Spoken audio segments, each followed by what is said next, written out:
Welcome back, ChangeMakers. This week we're going to be talking about module writing. Since I come from a user interfaces and user experience background for video games, I wanted to make sure that I talked about book layouts and how modules are being written currently and what ChangeMakers is trying to do a bit differently. So to start with, let's make sure we're all on the same page here of what a module is and what we're trying to do here. Modules are a way for CM to retell a story to a group of players and help guide them through a space, basically, through a book. So if you've ever played a choose your own adventure game kind of book, then you technically read through a module. It was a module for one player and one player only. It was a choose your own adventure, unlike a module, is very linear and has very rigid choices that you can make. And you tend to, unless you play the module over and over again, you tend to only see one version of it. A module, on the other hand, tends to be written as more of a general experience.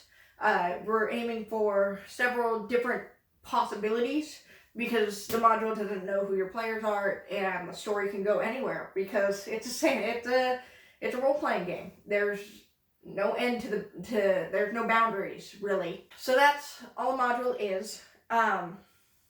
Before we dive into what ChangeMakers has been doing, let's talk about what modules generally have been doing. So I have with me here a couple of modules that we've been using as reference materials. Here are a couple of Call of Cthulhu modules, and here is a setting book from D&D. This setting book has a couple of modules in it. We're definitely aiming more for modules and not setting books. The difference between those two is that the setting book is more encapsulating a world, a setting that you can be in, whereas a module is more how you're playing through a specific story. Or several stories in the cases of these kind of things. This is usually like 3 or 4 stories in one book.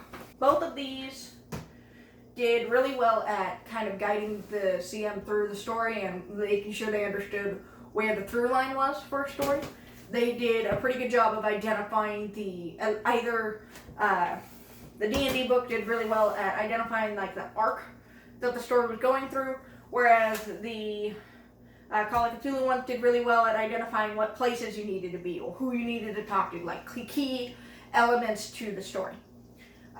Both of them kind of fell down when it came to pointing out key details or letting the CM know right off the bat what was happening. When I read through these, and I tend to skim things, I completely skipped the synopsis on pretty much every story I read. Went 3 or 4 pages in before I realized that I completely skipped what the story was even about. And then when I tried to go back and find that synopsis, because I knew it was somewhere, I dove 3 or 4 paragraphs in to the story before I actually found the general what the story was about. What's the beginning, middle, and end? Why should I care about the story? What are my players going to be interested in? Those were not clear, they were not out there, they were buried into the story, which is not how a module should be run. And the reason I say that is because as a CM you're trying to do a retelling of the story for starters, and additionally you're trying to guide players through that story. It'd be like if a tour guide didn't know where he was while he was giving you the tour. Now that we've gone over the more mainstream style, let's talk about ChangeMakers. So, ChangeMakers has been working on making our own module. We've been creating a story about the history of Redmond, Washington, which is also the home base for the ChangeMakers team. We started with cards. We really wanted to focus on the taking notes aspect of reading through a module. This worked out really well. To start with, we had a whole deck of 3x5 cards And they would just tell basic like flavor text on one side and actual stat blocks and stuff on the other, and they would be identified by either the events that the CM would be going through, or important characters that the NPCs that the players would need to know, or the CM would need to roleplay as, or even just setting related things like important places or important items that players should know about, or what happens when they find them, or things like that. Again, this worked really well. Players would, the CM would be able to put up their CM screen and put their cards out the way they wanted them to, and for the most part it would stay pretty simple. It would be pretty simple. Everything would laid out in front of them, and they could tell where they were like 3 steps ahead, without having to worry too much. Additionally, it was still in a card format, so if they wanted to look mysterious, they could still just shuffle the cards and pretend that they were just searching through for something. You know, typical CM tricks. The downfalls for the cards themselves were more along the lines of, as they were reading through them, they might skip over things, or they might miss certain information. Because these cards were in such a small format, it was really tough to get all of the information that we needed on them. So we had difficulty pulling out keywords, or identifying what was really important for the CM to know.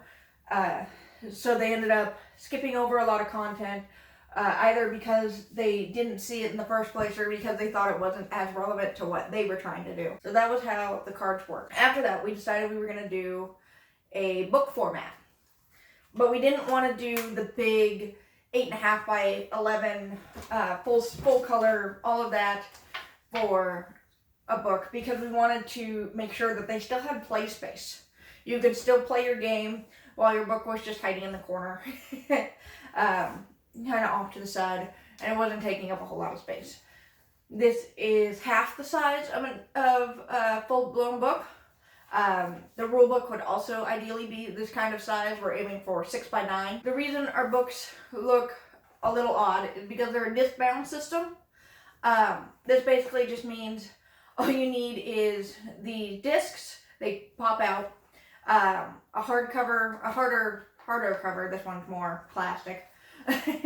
And pages that you can just rip out and put back in.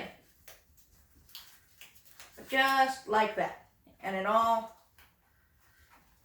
sticks together.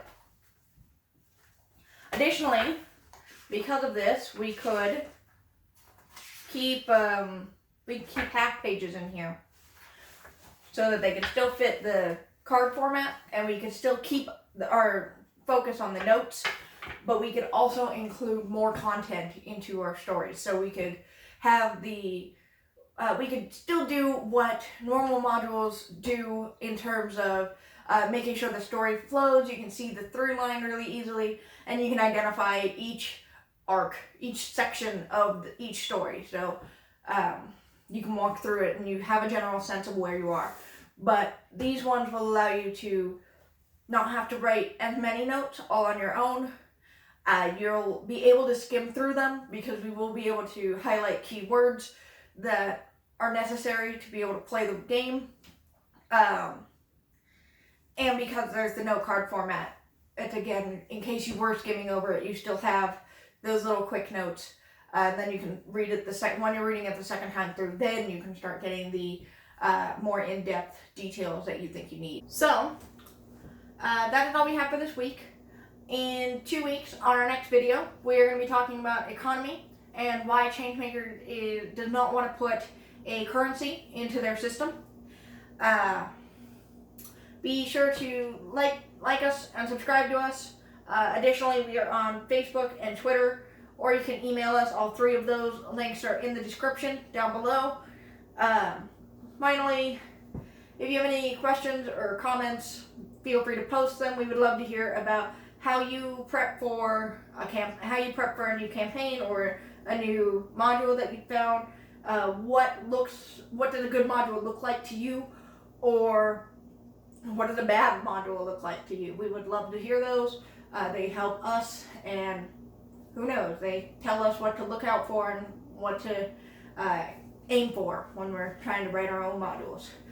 Again, that is all we have. See you in 2 weeks. Goodbye.